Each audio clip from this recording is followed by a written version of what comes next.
Réponse, l'évasion de Hansel et Gretel.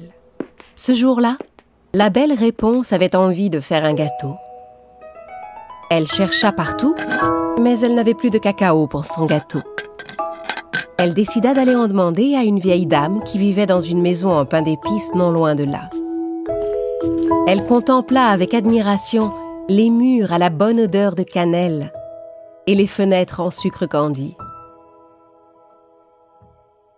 Elle frappa doucement à la porte. La vieille femme vint ouvrir en bougonnant.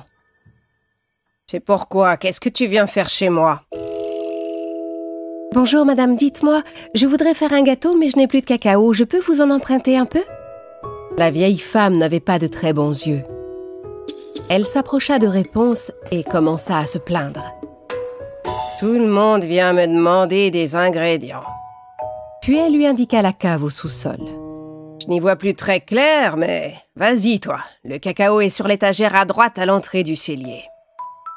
Alors que Réponse s'apprêtait à entrer, la femme la rattrapa par le bras.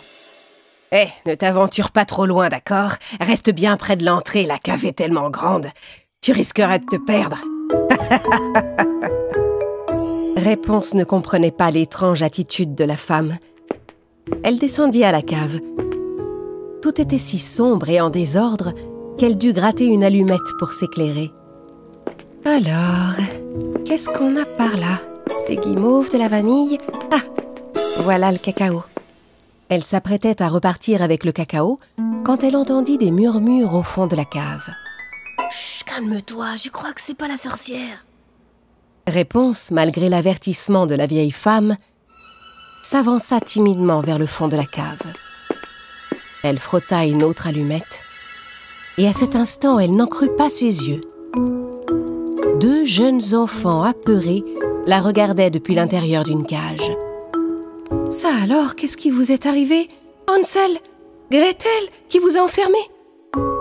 Hansel et Gretel lui racontèrent qu'ils avaient eu très faim en traversant la forêt et que la vieille femme les avait attirés avec de la nourriture. C'est une sorcière, elle nous a enfermés et elle a mis la clé dans sa poche. Elle a dit qu'elle voulait transformer Hansel en Barbapapa. Réponse était bouleversée. Elle imagina un plan pour sauver Hansel et Gretel. Elle leur dit de ne pas s'inquiéter et partit en courant.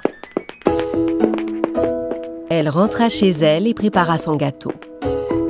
Elle versa dessus un peu de poudre rose. Puis, sans attendre, elle prit son gâteau et l'apporta à la sorcière. Eh bien, qu'est-ce que tu veux que j'en fasse de ton gâteau? Garde-le. Réponse dit à la sorcière que son gâteau était excellent pour la vue. Ah oui? Ah. Si c'est ça, je vais goûter. La sorcière prit un morceau et commença à mâcher. Soudain, elle se sentit très fatiguée et alla s'asseoir dans son fauteuil. Eh ben, il est déjà si tard, je suis épuisée. Je crois que je vais faire un petit somme. Car la poudre que Réponse avait mise sur son gâteau était un puissant somnifère. Elle prit la clé de la cage dans la poche de la sorcière et descendit aussitôt au sous-sol. Elle ouvrit la porte de la cage et libéra Hansel et Gretel. Merci, Réponse, tu nous as sauvés de cette affreuse sorcière. Oui, merci beaucoup. Moi non plus, je ne me doutais pas que c'était une sorcière. À partir de ce jour, Réponse, Hansel et Gretel racontèrent à tout le monde que la vieille femme était une vilaine sorcière.